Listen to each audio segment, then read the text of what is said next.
Hello, good evening everybody. आज हम लोग सनलाइट का जो फिनोमिनन के बारे में पहले पढ़े हैं, रेनबो, उसी के कंटिन्यूएशन में हम लोग ये स्कैटरिंग ऑफ लाइट पढ़ेंगे। और ये भी बहुत ही इंटरेस्टिंग मतलब जो फिनोमिनन सब स्कैटरिंग ऑफ लाइट के कारण होता है, जो हम लोग देखते हैं, तो उसी को हम लोग आज समझेंगे। तो देखा जाए सबसे पहले कि स्कैटरिंग ऑफ लाइट किसे कहते हैं। तो स्कैटरिंग ऑफ लाइट का मतलब ये होता है, इसको इस तरह समझिए कि मान लीजिए कोई गैस से भरा हुआ एक ग्लास का जार है, जिसमें गैस मॉलिक्यूल्स जो है पूरा भरा हुआ है। तो अगर कोई पैरेलल बीम ऑफ लाइट हम मतलब जो देते हैं उस गैस पर, तो क्या होता है, देखते हैं कि निकलने वाला लाइट जो है उसी डायरेक्शन में नहीं निकलता है, बल्कि वो डिफरेंट डायरेक्शन में निकलता है। तो इसी फेनोमेनन को कहते हैं हम लोग स्कैटरिंग। और इसमें होता क्या है स्कैटरिंग में, तो जैसे ही हम लोगों ने लाइट दिया, मान लीजिए टॉर्च से, तो उस लाइट को गैस का मॉलिक्यूल से एब्जॉर्ब कर लेता है सबसे पहले, और उसके बाद अपना जो कंडीशन उसको सूटेबल है उस हिसाब से उसको री रेडिएट कर देता है। इसीलिए हम लोगों को डिफरेंट डायरेक्शंस में स्कैटरिंग बुझाता है लाइट का। यही मेन चीज़ स्कैटरिंग है। अच्छा, अब देखिए, यही बात को मैंने यहाँ स्कैटरिंग ऑफ लाइट में बताया है कि when a parallel beam of light passes through a gas, a part of it appears in directions other than the incident direction। उसका कुछ पोर्शन जो है, कुछ पोर्शन तो सीधे निकल जाएगा, जो मान लीजिए मॉलिक्यूल्स के से नहीं ये हो सका कांटेक्ट उसका, तो एब्जॉर्ब नहीं होगा, वो सीधे निकल जाएगा। लेकिन कुछ पोर्शन जो है वो मॉलिक्यूल से जो है उसका कांटेक्ट होगा और मॉलिक्यूल उसको एब्जॉर्ब कर लेगा। एब्जॉर्ब करने के बाद दूसरे डायरेक्शन में वो री रेडिएट कर देता है। इंसिडेंट डायरेक्शन में अब वो नहीं रहेगा, कोई और डायरेक्शन में चला जाएगा। This phenomenon is called scattering of light. The basic process involved is the absorption of light by molecules followed by its re-radiation in different direction। जो आपको मैंने बताया कि क्या प्रोसेस होता है उसमें, तो जैसे ही लाइट देते हैं तो जो कुछ लाइट मॉलिक्यूल के कांटेक्ट में है वो तो निकल गया सीधे इंसिडेंट रेज के डायरेक्शन में, लेकिन जो मॉलिक्यूल से टकराया तो मॉलिक्यूल उसको एब्जॉर्ब कर लेगा, और एब्जॉर्ब करके फिर वो डिफरेंट डायरेक्शन से उसको री रेडिएट कर लेगा। इसीलिए गैस वाला जार में लाइट देने के बाद में खाली सीधे लाइट नहीं मालूम पड़ता है, बल्कि डिफरेंट डायरेक्शन में, वो स्कैटरिंग के कारण होता है। तो ये बात मैं समझता हूँ क्लियर हो गया। स्कैटरिंग से संबंधित देखिए, ये बड़ा इम्पोर्टेंट मतलब लॉ है, Rayleigh's law. Rayleigh's law of scattering. देखिए, रेले साहब ने एक लॉ दिया स्कैटरिंग का। उनके अनुसार कि कितना स्कैटरिंग होगा, कितना अमाउंट, कितना स्ट्रेंथ का स्कैटरिंग होगा, माने कितना ज़्यादा स्कैटरिंग होगा, तो वो डिपेंड करता है कि वेवलेंथ ऑफ लाइट यूज्ड कितना है। तो क्या रिलेशन है, तो वही कहता है कि द अमाउंट या strength of scattering is inversely proportional to the fourth power of wavelength of light। कहने का मतलब कि लाइट ये स्कैटरिंग कितना होगा, अमाउंट ऑफ स्कैटरिंग या स्ट्रेंथ ऑफ स्कैटरिंग, स्कैटरिंग की शक्ति कितना ज़्यादा होगी, कितना इंटेंसिटी ज़्यादा होगा, तो ये डिपेंड करता है उसका वेवलेंथ ऑफ लाइट पर। और वो किस तरह variation, inversely proportional to the fourth power of the wavelength. कहने का मतलब कि स्ट्रेंथ इज या अमाउंट ऑफ स्कैटरिंग या स्ट्रेंथ ऑफ स्कैटरिंग कहिए इज इनवर्सली प्रोपोर्शनल, देखिए 1 करके दिए हैं, inversely proportional to the fourth power of wavelength of light 1/λ4। कहने का मतलब लैम्बडा अगर ज़्यादा होगा तो कम स्कैटरिंग बुझाएगा, और लैम्बडा जितना कम होगा उतना ज़्यादा स्कैटरिंग, क्योंकि इनवर्सली प्रोपोर्शनल है और भी फोर्थ पावर, इसीलिए बहुत ज़्यादा स्कैटरिंग होगा अगर लैम्बडा छोटा है। तो यही समझ लीजिए आप, लैम्बडा सबसे ज़्यादा जो है रेड लाइट का है, हमारे वेबज्योर सिस्टम में स्पेक्ट्रम में रेड लाइट का सबसे ज़्यादा है, इसीलिए वो सबसे कम स्कैटरिंग होगा। और सबसे कम लैम्बडा है वायलेट का, तो वायलेट सबसे ज़्यादा स्कैटर होगा। इस चीज़ को ठीक से दिमाग में रखिएगा। अच्छा, रेले साहब के अनुसार उनके नियम जो हैं, लॉ जो हैं, उसमें 2 चीज़ का मतलब ख्याल रखना है, 2 क्वांटिटी का। पहला तो वेवलेंथ ऑफ लाइट और दूसरा है साइज ऑफ द स्कैटरर। स्कैटरर का मतलब वही पार्टिकल्स, जैसे मोलिक्यूल्स या डस्ट पार्टिकल या कोई चीज़ भी जो पार्टिकल्स है जो स्कैटर करेगा उसी को स्कैटरर कहते हैं। तो कहता है कि रेले साहब का कहना है कि अगर देखिए, अगर साइज ऑफ द स्कैटरर बहुत कम है वेवलेंथ से, तब जो है आपको रेले का लॉ वैलिड है, माने तब रेले का लॉ लगेगा, नहीं तो नहीं लगेगा।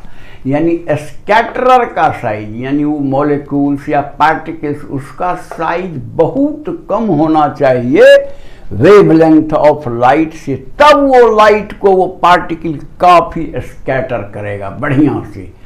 और उसी में हम लोग रेले का लॉ लगा सकते हैं कि strength is inversely proportional to the fourth power of wavelength of light, तब ये लगेगा रेले का फॉर्मूला। यदि स्कैटरर का साइज बहुत कम हो लाइट के वेवलेंथ से, अगर ज़्यादा होगा, मान लीजिए बहुत ज़्यादा होगा एक का साइज लाइट के वेवलेंथ से, तब क्या होगा, कोई स्कैटरिंग वगैरह नहीं होगा और रेले का लॉ नहीं लगेगा, ऐसा समझिए। तब रेले का ये लॉ नहीं लगेगा।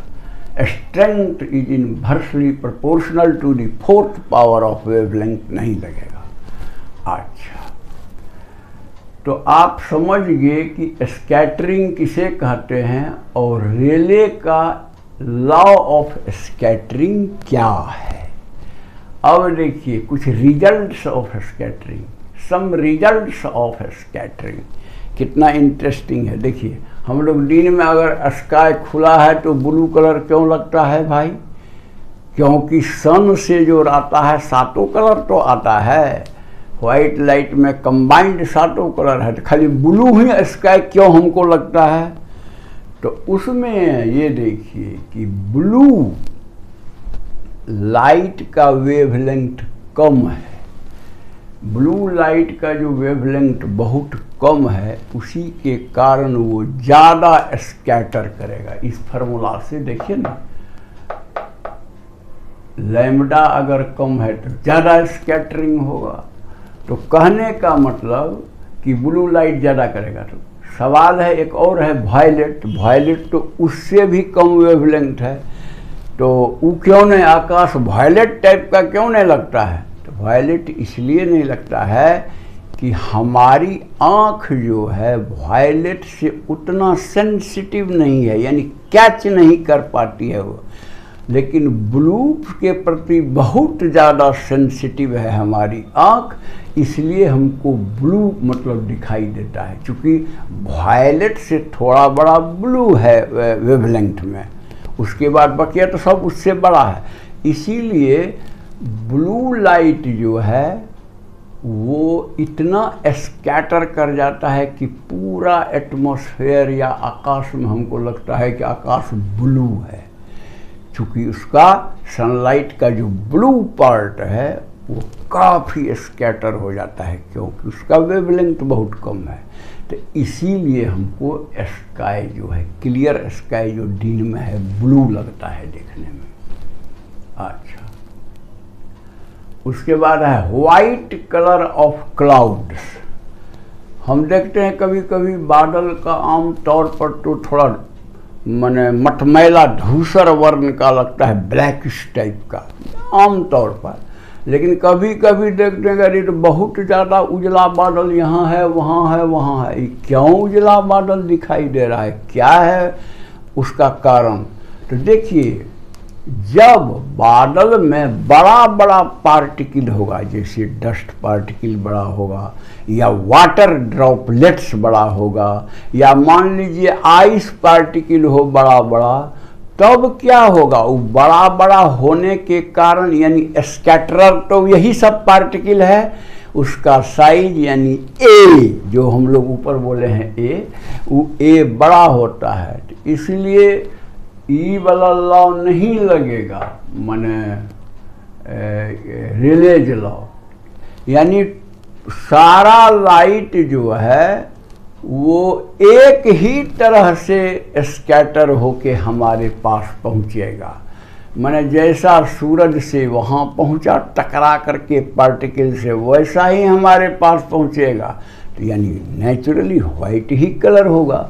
इसीलिए हमको बादल जो है वैसे बादल वाइट कलर बुझाते हैं, यानी उसमें पार्टिकल्स बड़ा बड़ा रहने के कारण, यानी ए का साइज बहुत बड़ा हो जाता है लैम्डा से, इसलिए सारे के सारे वेवलेंथ जो हैं इक्वली, मतलब जो स्कैटर होके मेरी आंख पर पड़ते हैं, इसीलिए वो बादल जो है माने सारे कलर का मिक्स, मतलब वाइट कलर, यानी वाइट कलर का दिखता है।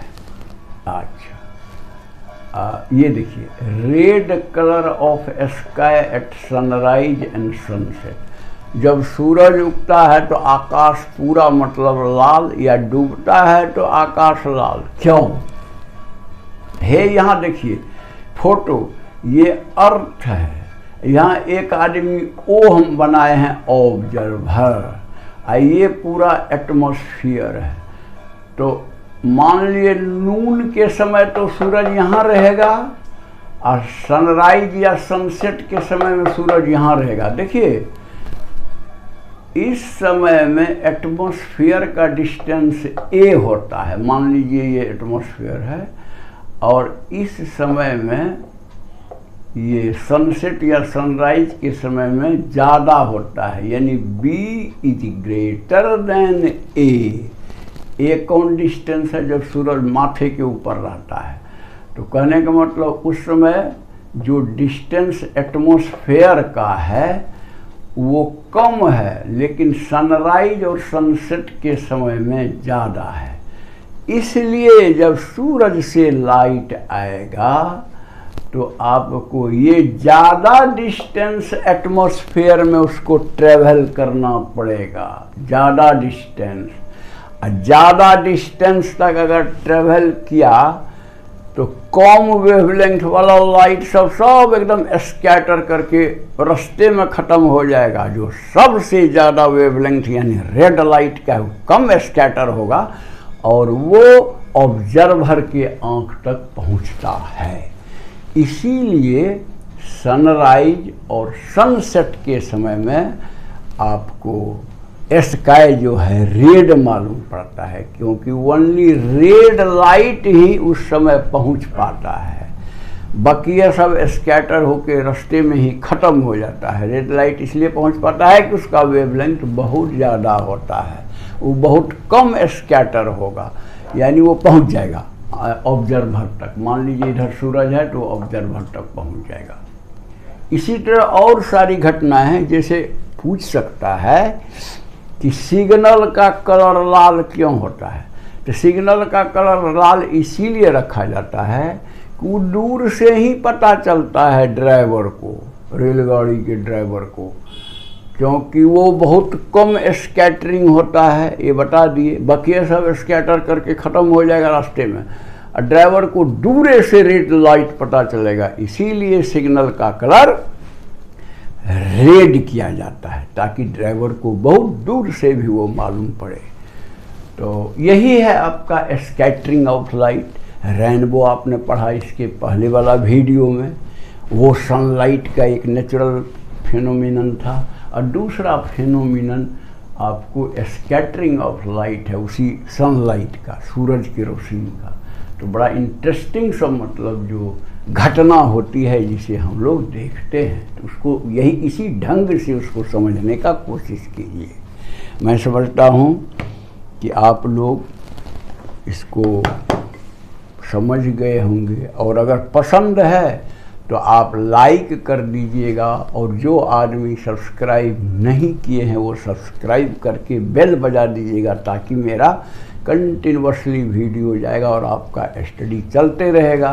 और दूसरे को भी अगर साथी संगत को मदद करना चाहते हैं तो उसको व्हाट्सएप से भेज दीजिए, वो भी अपना स्टडी करेगा और उसका भी स्टडी एकदम अबाध गति से चलते रहेगा।